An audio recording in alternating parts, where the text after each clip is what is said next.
한 번 더 읽어볼까요? 시작.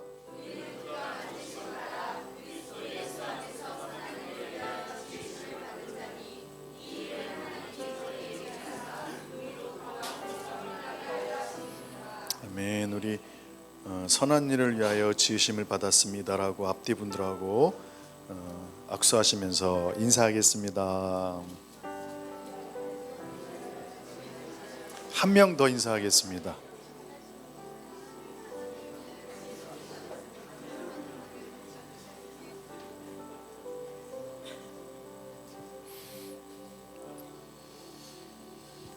부활절날 여러분 오신 걸 환영합니다. 우리 하나님께 감사한 텐데 예수님 부활하셔서 축하합니다. 감사합니다. 우리 하나님께 영광의 박수 올려드리겠습니다.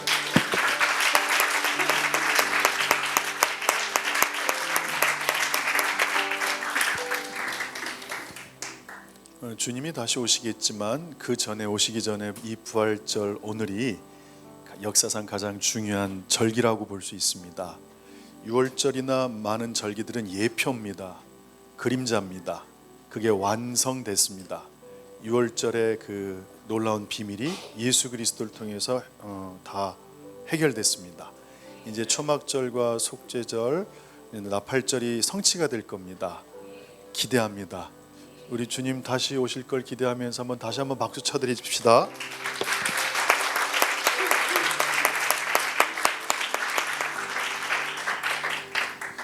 오늘 여러분이 이 말씀을 보셔서 아시겠지만 우리는 그가 만드신 바라, 저희는 하나님께서 저희를 직접 만드셨습니다.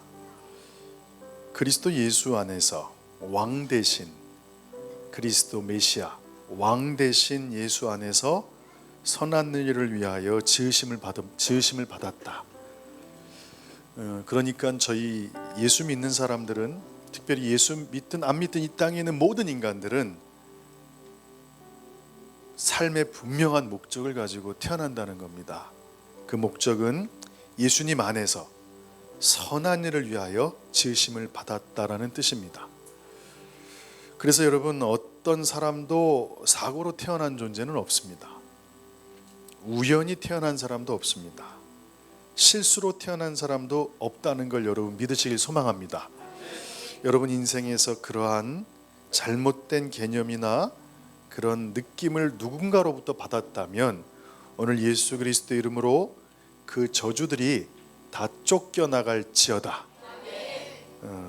절대 여러분은 실수로 태어나지 않으셨습니다. 어떤 경우에도 생명은 하나님께 있습니다. 이 땅에 태어난 것은 선한 일을 위하여 저희가 지으심을 받았기 때문이라고 성경은 이야기하고 있습니다. 여러분 하나 물어봅시다. 이 말씀이 믿어지십니까? 네, 말씀을 의심하는 사람들이 참 많습니다. 그리고 의심을 믿습니다.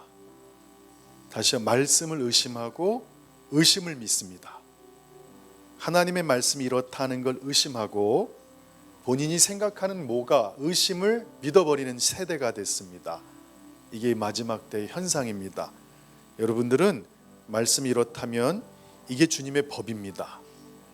주님께서 우리에게 주신 약속이고 언약입니다.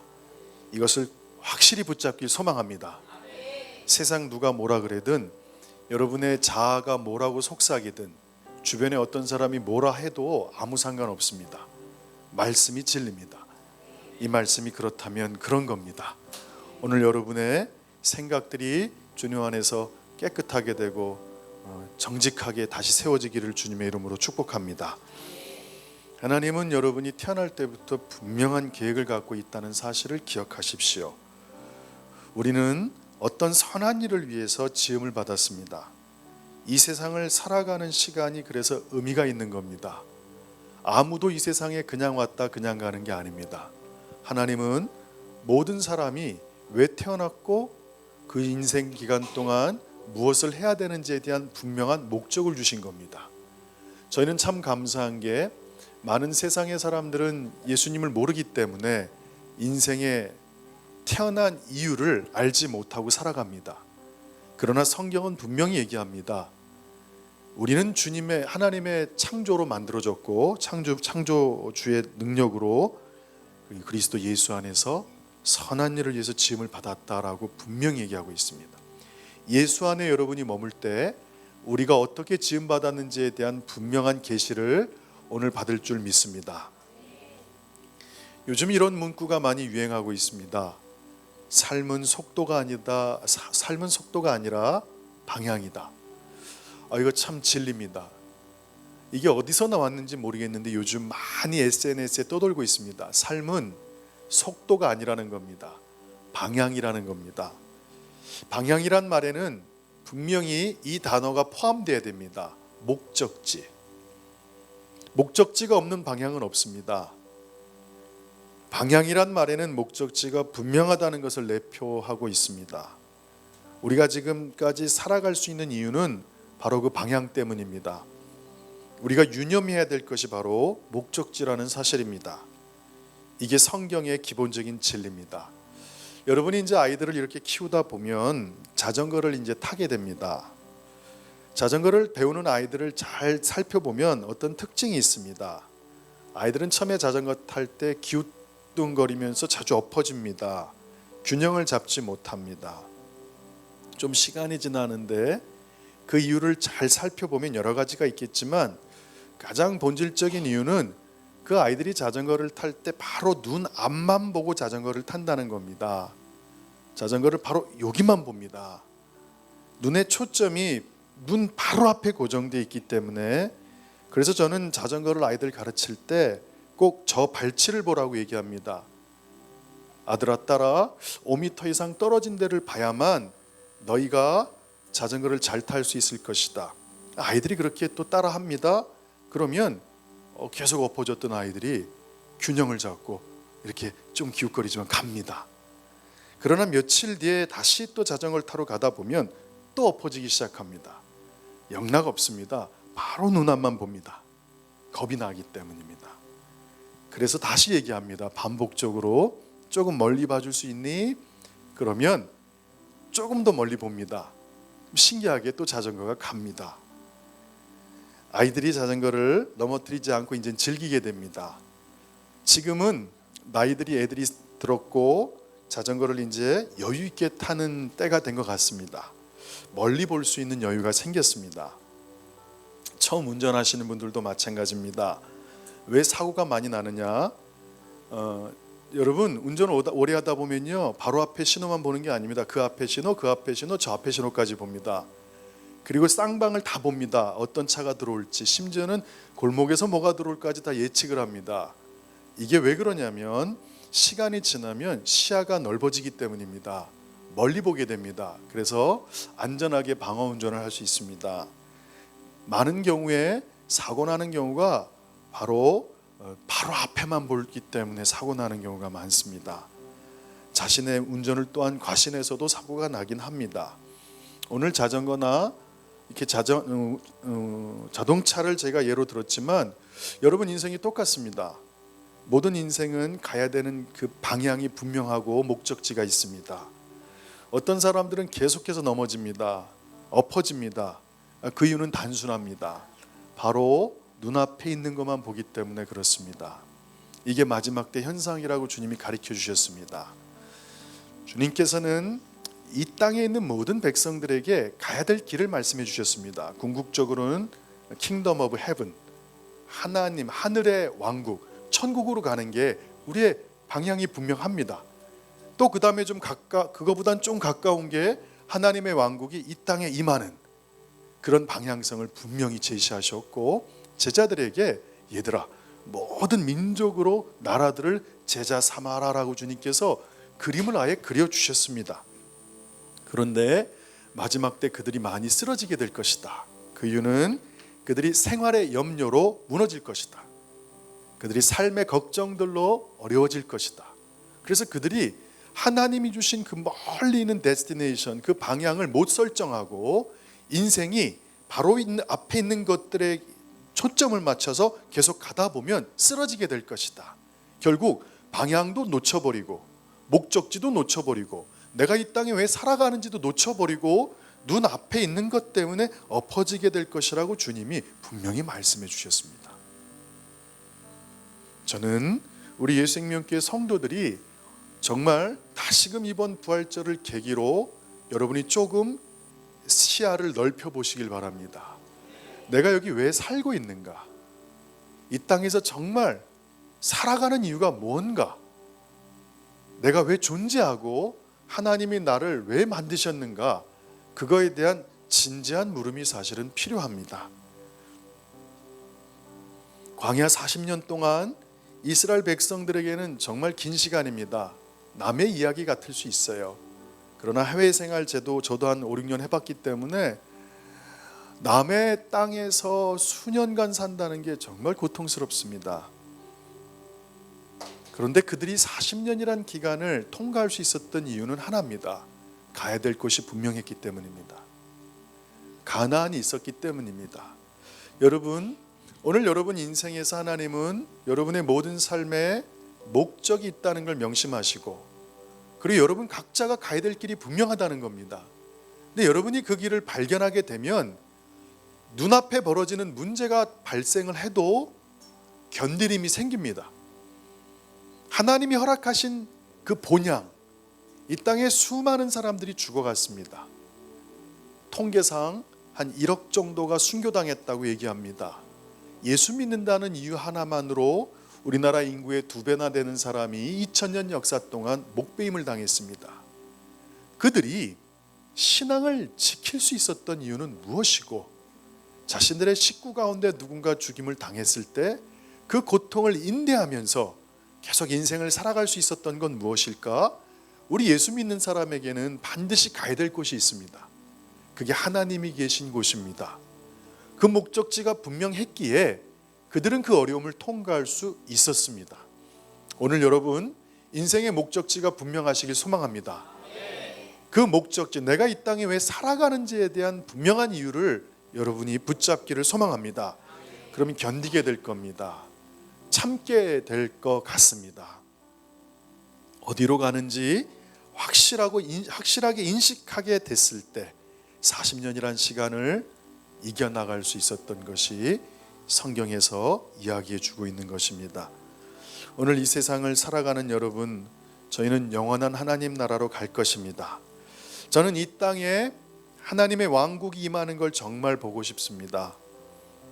이런 식의 정치가 진행이 안 되고 이런 식의 경제적인 흐름이 진행이 안 되는 걸 보고 싶습니다. 정말 하나님을 경외하는 정치 지도자들이 나와서 청와대든 국회의사당이든 예배드리고 말씀 가운데 살아가는 많은 정치인들이 나왔으면 좋겠습니다. 또 하나 보고 싶은 건 이 땅에 수조 수십조를 갖고 있는 재벌이 어느 순간 자신의 집안채 딱 남겨놓고 이 땅에 있는 모든 가난한 사람들한테 정말 집을 지어준다든가 어려운 사람을 돕는다든가 다른 많은 외국의 힘든 나라에 무상으로 원조해주는 그런 기적 같은 일이 이 땅의 기업인들한테 있었으면 좋겠습니다. 성경은 그걸 얘기하고 있습니다. 저는 그런 하나님의 왕국, 사랑이 나누어지고 하나님의 은혜가 베풀어지는 시대가 제 눈앞에서 이루어졌으면 좋겠습니다. 그건 하나님의 계획입니다. 그러나 설령 제가 그 일을 보지 못하고 죽는다 할지라도 저는 영원한 하나님의 왕국으로 갈 것입니다. 그 본향으로 갈 겁니다. 저희 예수 믿는 사람에게는 가야 될 곳이 분명합니다.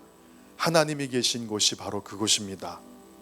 디모데후서 4장 18절에 주께서 나를 모든 악한 일에서 건져내시고 또 그의 천국 킹덤 오브 헤븐 하늘의 왕국에 들어가도록 구원하시리니 그에게 영광이 세세 무궁토록 있을지어다. 아멘. 성경에서 제일 늦게 기록된 책이 바로 디모데후서입니다. 성경이 아니라 사도 바울이 쓴 서신 가운데 11개의 서신 가운데 가장 늦게 기록한 서신이 디모데후서입니다.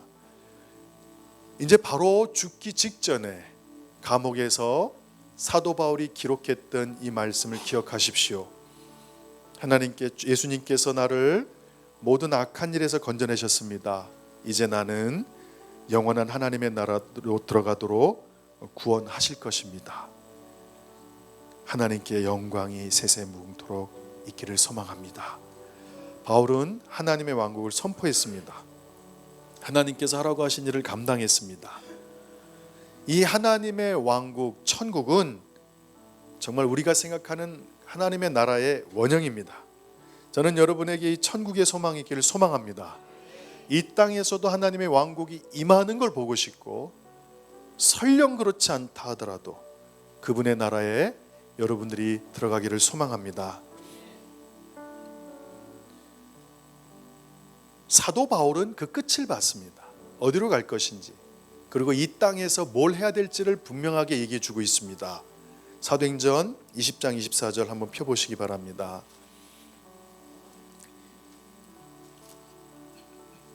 제가 힘들고 어려울 때마다 이 말씀을 아마 수백 번은 제가 외웠을 겁니다. 나의 달려갈 길과 주 예수께 받은 사명, 곧 하나님의 은혜의 복음을 증거하는 일을 마치려 하면은 나의 생명을 조금도 귀한 것으로 여기지 않겠다. 이 말씀이 제 인생에서 어쩌면 제일 중요한 몇 말씀 가운데 하나입니다. 우리가 가야 될 길은 하나님께서 주신 그 사명을 감당하기 위한 길입니다. 사도 바울은 자신이 달려갈 길에 대해서 이야기하고 있습니다. 성경의 많은 인물들이 분명히 얘기하고 있습니다. 내가 달려갈 길이 어디인가? 아까 디모데후서 말씀드렸지만 4장 7절에 사도 바울이 죽기 직전에 이런 고백을 합니다. 나는 선한 싸움을 싸우고 나의 달려갈 길을 마쳤다. 믿음을 지켰다. 그게 저의 눈물의 고백이고 주님께 기도할 때마다 제가 읊조리는 부르짖음입니다. 하나님, 지금 이 나이에 주님이 원하시는 그 길로 가고 있습니다. 근데 어느 때에 이 고백이 나오길 소망합니다. 마쳤습니다, 주님. 주님이 맡기신 일을 마쳤습니다. 여기 중요한 두 가지가 여러분 인생에서 필요합니다.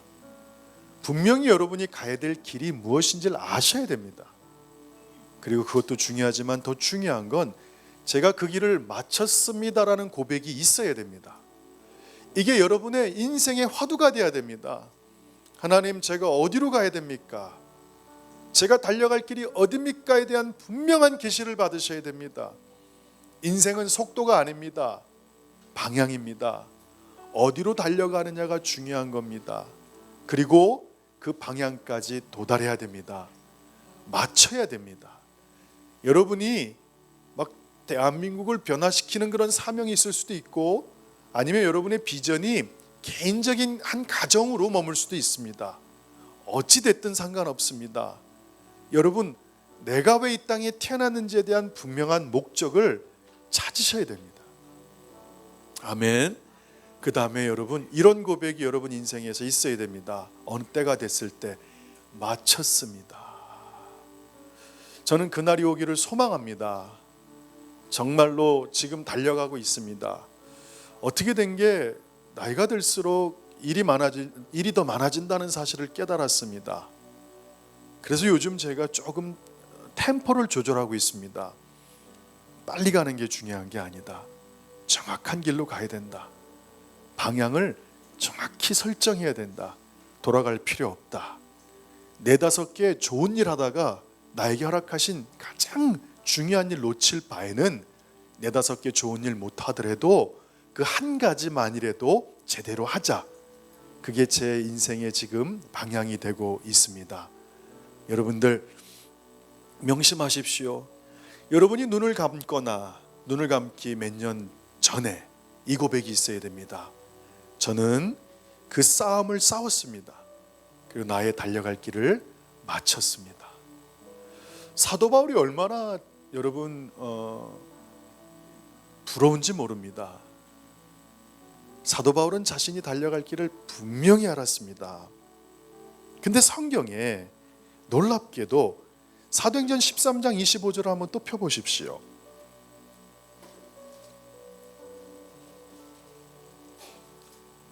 이 사도행전은 누가가 기록했는데, 이 누가가 세례 요한에 대해서 이렇게 얘기합니다.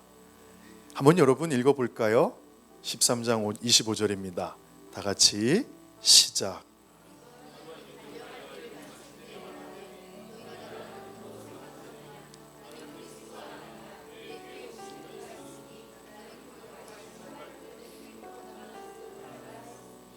여러분 놀랍지 않습니까? 세례 요한도 똑같은 얘기를 합니다. 달려갈 길을 마칠 때 너희가 나를 누구로 생각하느냐? 나는 그리스도가 아니다. 내 뒤에 오시는 그분이 있다. 나는 그분의 신발끈을 풀기도 감당할 수 없는 자다.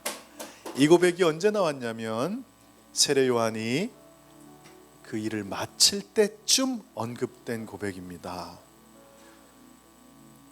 여러분, 우리는 달려가서 마쳐야 될 길이 있습니다. 우리가 해야 될 것은 달려가는 겁니다.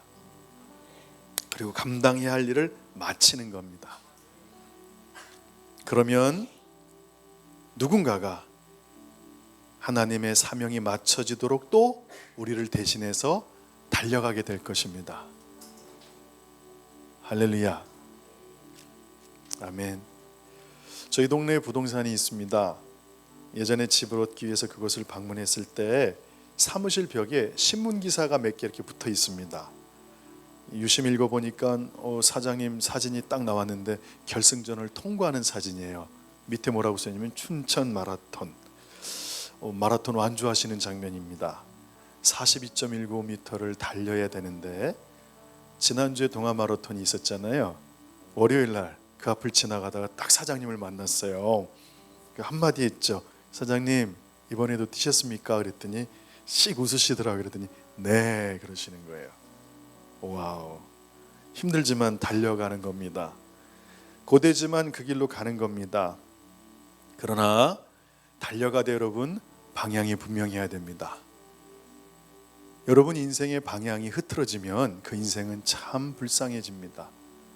달려갈 길이 분명해야 됩니다. 그리고 맞춰야 됩니다.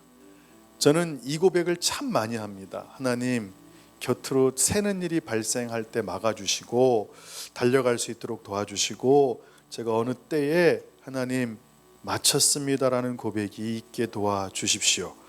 성경의 인물들을 우리가 지금 살펴보지 않았습니까? 사도 바울이든 세례 요한이든 자신들이 달려가야 할 길을 알고 달려갔다는 겁니다. 그리고 알 때까지 또 기다렸다는 겁니다. 인내했습니다. 하나님께서는요 그냥 일 시키는 분이 아니십니다. 아무 말씀 없이 그냥 달려가라고 하는 그런 훈련되지 않은, 준비되지 않은 감독이 아니십니다. 하나님은 인생의 끝을 다 아신다고 말씀하셨습니다. 그분은 미리 가보셨습니다. 우리가 어떻게 살아가는지를 다 아십니다. 그리고 그분이 우리와 또 함께 가십니다. 이렇게 선한 하나님이 있다는 걸 여러분 믿으십니까? 하나님은 정말 선하십니다. 아브라함에게도 하나님은 정확하게 가야 될 길을 말씀하셨습니다. 정확하십니다. 분명하게 말씀하셨습니다. 하나님은 대충 일하지 않으십니다. 하나님은 하나님의 공식대로 일하십니다. 사람을 부르시고 그 사람이 그 비전을 선택할 때까지 기다리시면서 가야 될 길에 대해서 분명히 처음 그 사람을 콜링할 때 말씀하십니다. 창세기 15장 12절 16절 한번 펴보겠습니다. 창세기 15장 12, 16절입니다.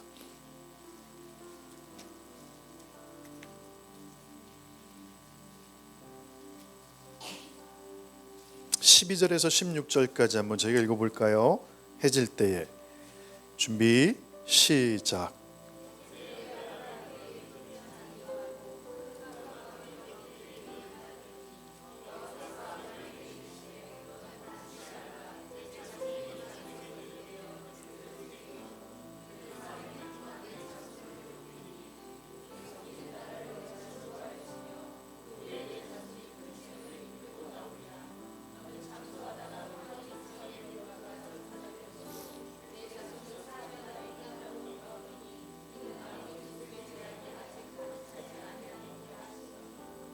이 말씀에 하나님이 모든 걸 다 담고 있습니다. 너희가 끌려갈 것이다. 그리고 400년 동안 고통당할 것이다. 그때 내가 너희를 괴롭게 한 나라를 혼낼 것이다. 그때 너희 손에 그 땅의 재물이 다 옮겨갈 것이다. 너는 장수할 것이고 조상에게 돌아갈 것이다. 너의 자손은 4대 400년 만에 이 땅으로 돌아오게 될 것이다. 그 이유는 아직 이 땅이 죄악이 가득 차지 않기 때문이다. 여러분, 하나님은 분명하신 분이십니다. 애둘러 표현하지 않으십니다. 간접적으로 표현하지 않으십니다. 아주 정확하게, 분명하게, 직접적으로 말씀하십니다. 오늘 이 땅에 많은 기독교인들이 흔들리는 이유는 그들이 가야 될 목적지가 분명하지 않기 때문에 그렇습니다. 오늘 여러분들 분명하게 붙잡으십시오. 하나님의 목적지는 이미 성경에서 분명하게 말씀해 주고 있습니다. 그러나 이 진리를 믿지 못하는 겁니다.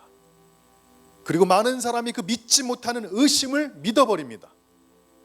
믿음을 의심하고 의심을 믿어버립니다. 그래서 이 땅에 많은 사람이 중간에 흔들리고 요동칩니다. 모세에게도 주님은 분명하게 말씀하십니다. 출애굽기 3장에 보십시오. 7절 10절 여호와 하나님이 이르시되 내가 애굽에 있는 내 백성의 고통을 들었다. 그들이 그들의 감독자로 말미암아 부르짖음을 듣고 그 근심을 알았고 내가 내려가서 그들을 애굽인의 손에서 건져내고 그들을 그 땅에서 인도해 내서 아름답고 광대한 땅, 젖과 꿀이 흐르는 땅, 그 가나안 족속, 헷 족속, 아모리, 브리스, 히위, 여부스 족속의 지방으로 데려갈 것이다. 이제 가라. 이스라엘 자손의 부르짖음이 내게 달했다.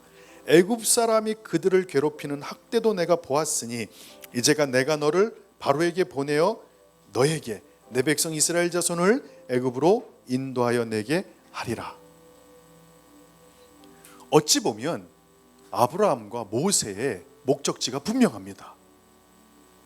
아브라함이 택한 받은 이유, 모세가 택함 받은 이유가 일관적입니다.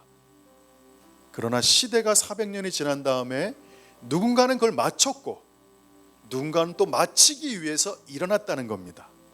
하나님은 이렇게 일하십니다. 하나님은 분명한 목적을 붙잡은 자들을 일으키십니다. 하나님은 목적을 붙잡지 않은 자들을 쓰신 적이 없습니다. 이게 분명한 겁니다. 목적지가 분명한 자들을 쓰시고 그들을 훈련시키셔서 마치십니다. 그러면 그 목적을 또 달성하기 위해 새로운 사람을 일으켜서 동일한 목적으로 가게 하십니다. 오늘 아브라함과 모세는 400년, 500년 이 간극이 있는 상황인데 놀랍게도 두 말씀이 똑같은 걸 얘기합니다. 400년 만에 돌아오게 될 것이다. 그리고 모세도 똑같이 얘기합니다. 이제 때가 됐다. 네가 데리고 들어와야 된다. 할렐루야. 하나님은 일하시는 방법이 똑같습니다. 여러분 인생에서 여러분 인생이 정말 하나님의 그 목적과 뜻대로 가시기 원한다면 오늘 분명하게 깨달아야 됩니다. 저는 이 부분이 여러분한테 하루 이틀이라도 금식하며 기도해야 될 부분이라고 생각합니다. 왜냐하면 많은 사람이 첫 단추가 잘못 끼워져 있기 때문에 중간에 너무 많이 흔들립니다. 흔들리는 건 당연합니다. 하나님이 다 흔들어 버리신다고 했기 때문입니다. 그러나 흔들리지 않는 하나님의 나라가 기초로 돼 있는 사람들은 그 흔들림 가운데서도 견딜 수 있다고 말씀하십니다. 여러분이 목적을 붙잡았다 그래서 안 흔들리는 게 아닙니다. 하나님은 다 흔들어 버립니다. 그러나 그 목적은 하나님으로부터 왔기 때문에 이것이 여러분을 흔들리지 않게 한다는 사실입니다. 흔들리는 상황 속에서도 여러분을 지켜낸다는 사실입니다. 할렐루야. 그리고 오늘 여러분들 이걸 놓고 기도하셔야 됩니다. 내가 하나님 이 땅의 비전이 뭡니까? 내가 하나님 뭘로 주님 앞에 부름받았습니까? 가야 될 길은 분명한 것 같은데 어떻게 쓰임받아야 됩니까? 하나님 내 인생의 목적을 분명히 가르쳐 주십시오. 달려갈 길을 보여주십시오. 할렐루야. 아멘. 부활하시고 승천하시면서 예수님은 제자들에게 아주 분명하게 말씀하십니다. 대충 얘기하지 않습니다. 마태복음 28장 17, 20절 예수를 배웁고 경배하나 여기서 되게 중요한 단어 하나가 나오더라고요. 아직도 의심하는 사람이 있더라. But some doubted. 예수께서 나와 말씀하실 때 이르시되 주님을 경배하고 있는데 그 전에 조건이 예수님을 만났어요. 예수님이 죽으셨는데 부활하셔서 제자들을 만났어요. 주님을 만났어요. 그래서 경배, 예배도 드렸어요. 그런데 의심이 들어요. 의심하는 사람이 있었다고 얘기해요. 그때 주님이 이런 말씀하신 거예요. 다 믿을 때 이야기하신 게 아니랍니다. 의심하는 사람이 있었을 때 이야기를 하셨습니다. 하늘과 땅의 모든 권세를 너에게 주셨으니 그러므로 너희는 가서 모든 민족을 제자로 삼아 아버지와 아들과 성령의 이름으로 세례를 베풀고 내가 너희에게 분부한 모든 것을 가르쳐 지키게 하라. 볼지어다 내가 세상 끝날까지 너희와 항상 함께 있으리라 하시니라. 저는 오늘 이 말씀을 살펴보다가 늘 알고 있는 이 모든 나라들을 제자 삼으라는 이 말씀 전에 17절이 눈에 확 들어왔습니다. 이게 못 가게 하는 거구나. 이게 수많은 사람들이 하나님의 목적지를 하나님이 분명히 말씀해 주셨는데도 못 가는 이유가 이거구나. 그들은 예수님을 만났어요. 배웠고 경배했어요. 예배 드렸어요. 근데 그들 가운데 의심하는 자가 있더라. 이게 오늘 사실 저희들에게 쏟아지는 주님의 말씀입니다. 하나님은 우리의 삶에 대해 목적과 계획을 갖고 계십니다. 성경은 그렇다고 분명히 얘기합니다. 그리고 하나님은 분명한 목적을 제시해 줍니다. 그 목적을 붙잡고 가면 내가 마쳤다라고 고백하는 게 성경의 공식입니다. 그런데 그 목적지로 가지도 못하게 하고 그 목적지에서 일을 마치게도 못하게 하는 게 하나 있습니다. 그게 바로 의심입니다. 놀랍지 않습니까, 여러분? 제자들이 예수님이 죽으신 걸 눈으로 봤습니다. 그 고통을 눈으로 봤습니다. 아침 9시부터 오후 3시까지 달려 계신 걸 봤습니다. 제자들이 피가 다 쏟아져 나가고 나중에 물까지 다 쏟아지는 걸 봤습니다. 그리고 숨을 거두시는 걸 봤습니다. 근데 제자들이 예수님을 만났습니다. 너무 기뻐서 경배했습니다. 그런데 의심하는 자들이 있었다는 겁니다.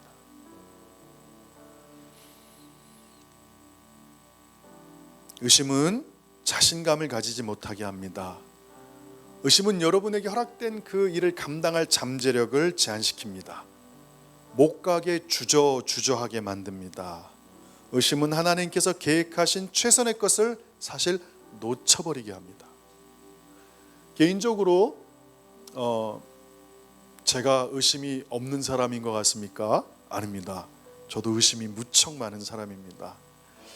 이 교회 오기 전에 건물을 보려고 3년을 다녔습니다. 부동산을 100군데를 다녔습니다. 그 시간이 짧지 않았습니다. 그래서 감사한 거 하나는 골목골목마다 이쪽 광진구, 성동구를 파악하고 있다는 겁니다. 단점은 너무 힘들었다는 겁니다. 근데 제 안에서 의심이 소록소록 올라오기 시작했습니다.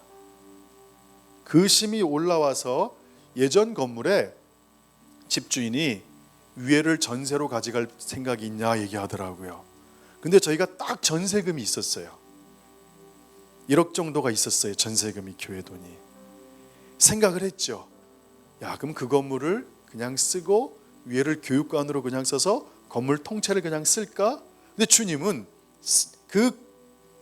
이 건물 오기 전에 3년 전에 말씀하셨어요. 떠나야 된다.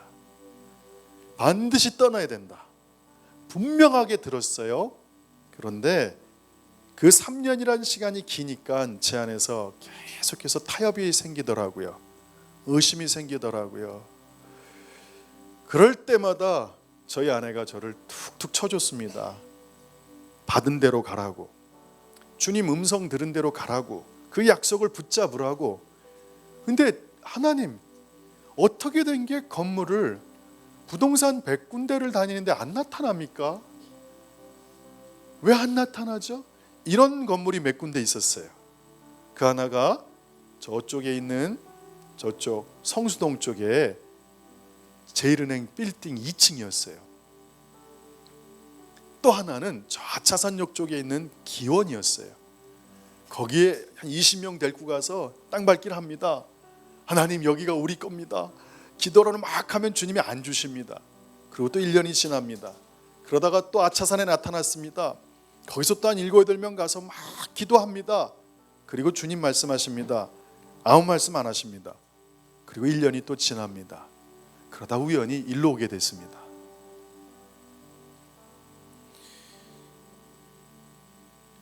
만약에 제가 그 의심을 선택했다면 이 교회는 WTM이라는 사역을 감당할 수 없었을 겁니다. 불가능했을 겁니다. 더 놀라운 건 제가 지금 깨닫는 게 뭐냐면 그쪽 제일은행에 갔다면 그 건물은 지금 없어져 버렸습니다. 3년하고 또 옮겼어야 됩니다. 저쪽 아차산에 갔더니 거기도 지금 보니까 아니더군요. 더 놀라운 건 여기까지 오는 게 너무 힘들었지만 WTM 사역이 커지면서 저쪽 공간까지 쓸 수밖에 없는 상황이 발생했다는 사실입니다. 저희는 작은 곳에 갇혀 있어서 눈 앞만 보기 때문에 의심이 들 수밖에 없어요. 내가 갈 수 있을까? 흔들리지 않을까? 요동칠까? 근데 주님은 끝을 보셨단 말이에요. 근데 저에게 필요한 건 그 의심 가운데서도 약속을 붙잡은 거예요. 가라고 말씀하신 거예요. 그 가라고 한 게 의심을 이기게 했어요. 그리고 왔더니 놀랍게도 커질 것까지 예측하셨어요. 다른 데는 장소가 이것만 있었지 옆에가 없었거든요. 지금 느끼는 거예요. 야고보서 1장 6절 한번 펴보세요.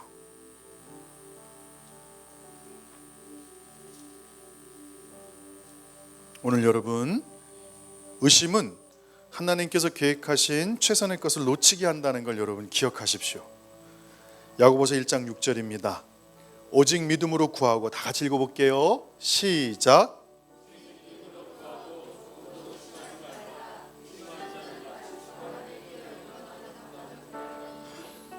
맞습니다. 의심은 여러분의 삶을 요동치게 합니다. 의심은 평안과 먼 겁니다. 저는 여러분들이 빠른 속도로 가는 걸 요청하는 게 아닙니다. 제 하나의 장점은 제가 속도가 무척 늦게 여기까지 왔다는 사실입니다. 남들이 보기에는 빨리 왔다고 생각하지만 제 이야기를 들어보시면 쉽지 않았다는 걸 알게 될 겁니다.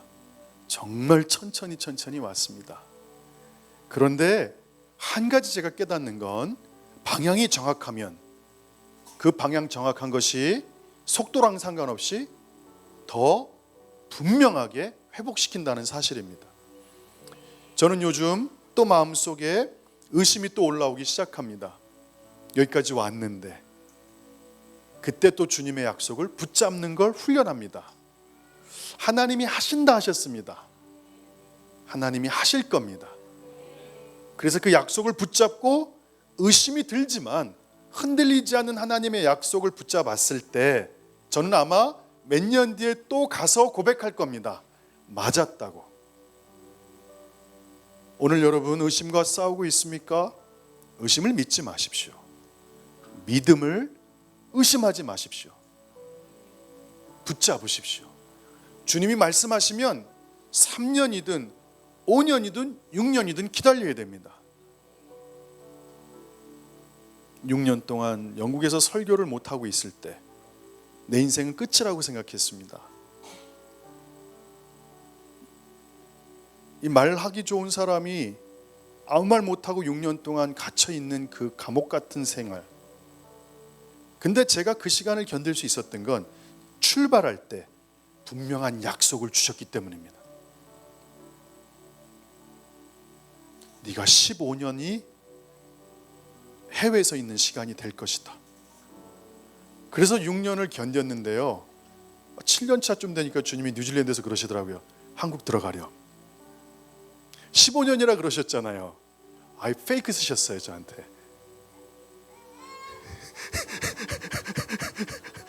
7년이라 그러면 못 견딜까봐 아예 15년 얘기하시고 중간쯤 돼서 딱 끝나는 시점에 저를 들여보내셨어요.